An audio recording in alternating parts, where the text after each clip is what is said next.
Hello mga lalabs, good morning po sa inyong lahat. What's up, what's up? Ayan, nakabili po tayo dito ng preska na mga malalaking isda. Ayan, ito po siya oh.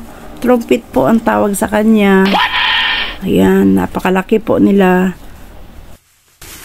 Laki niya, tsaka isang pampano. Nice. Ito, pampano. Mahal nito sa mga restaurant. Tara, simulan na po natin. Intro muna tayo.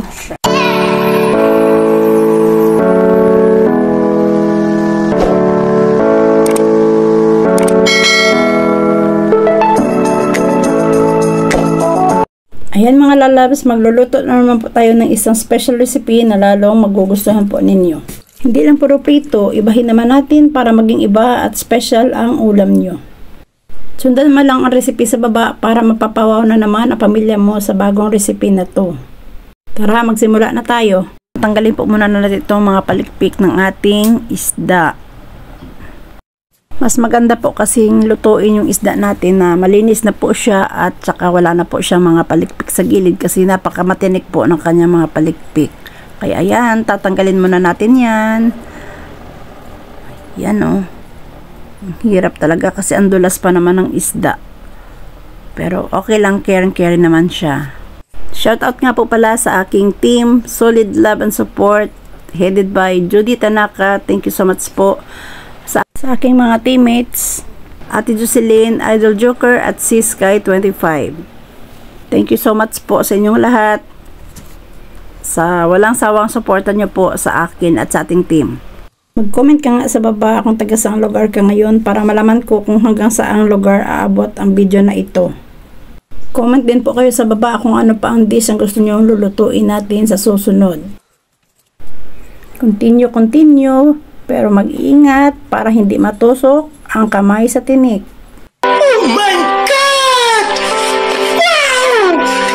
Ayan, natapos na po nating tanggalin ang kanyang palikpik. Ngayon na naman po is tatanggalin naman po natin ang kanyang mga lamang loob.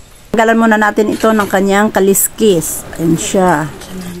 Mas masarap kainin ang isda, lalong-lalo na pag iluluto natin ito ng malalaki at wala na po itong kaliskis kasi magiging burden pa po sa atin kapag may kaliskis po ang ating kinakaing isda kasi kadalasan dumidikit po yan sa ating lalamunan. Yan, kaya kailangan talaga todo linis po tayo sa ating lulutuing isda. Shoutout din po pala sa aking mga whitey friends at aking subscribers, sa aking mga silent viewers, sa aking premiere. Thank you so much po sa inyo lahat sa pagsama sa akin sa panonood nitong aking premiere. Ayan, sa wakas natapos na rin natin tanggalin ang lahat ng kaliskis ng ating mga isda. Hinimas-himas ko muna para malaman ko kung may mga natitira pa po bang kaliskis itong ating lulutuing isda. Ayan siya oh. Talagang napakaganda, napaka-fresh, napakalaki. Bago ko nga pala makalimutan, tanggalin na naman po natin ang kanyang mga lamang loob. Hirap kunin kasi napakalaki ng kanyang katawan, napakaliit naman ng kanyang ulo. Kailangan po talaga natin linisin ang ating isda guys para mapanatili po natin ang masarap na lasa at hindi po magiging mapait ang loob ng kanyang laman kasi kadalasan yung abdo ng isda is nadudurog pag kinukuha natin yung kanyang mga lamang loob. Kaya make sure po talaga na natatanggal po natin lahat dyan sa kanyang katawan. Ayan. Talagang binusisi ko ang pagtanggal sa kanyang mga lamang loob para lalo po talagang magiging okay ang pagluto natin. Ayan, hiniwaan ko pa siya sa gilid para lalo kong makuha ang kanyang mga laman loob sa gilid. Kaya, ayan, talagang huhugutin po natin talaga dyan sa gilid ang kanyang mga laman loob. Ayan, oh. Kita naman po natin para talagang totally malinis po yung ating isda. Napakataba po ng isda dito. Kaya nakita nyo naman po yan. Pero tinanggal ko pa din kasi ayoko ng mga ganun sa loob ng ating isda. Ayan siya, oh. Talagang todo linis na po talaga dyan tayo sa isda pa lang. Nagugol na natin yung malaking oras natin sa paglilinis. Kaya ayan siya guys, malinis na po siya. At set aside na po muna natin ito at prepare naman po natin ang ating paglulutuan sa ating isda. Ayan na siya oh. Ipainit ako ng mantika sa ating kawali at ayan, simulan na po natin ang pagprito. Ayan, nagpainit na po tayo ng mantika at iprito na natin itong ating nilinisang isda. Ipiprito lamang po natin ito hanggang sa maging crispy golden brown na po ang kanyang side at ilipat naman natin sa kabilang side ng pagluluto. Ayan na po siya guys, tsura pa lang, nakakagutom na.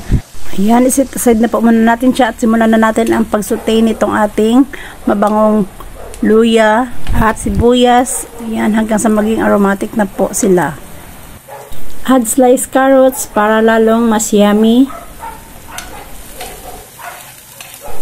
Mix well to incorporate all our ingredients.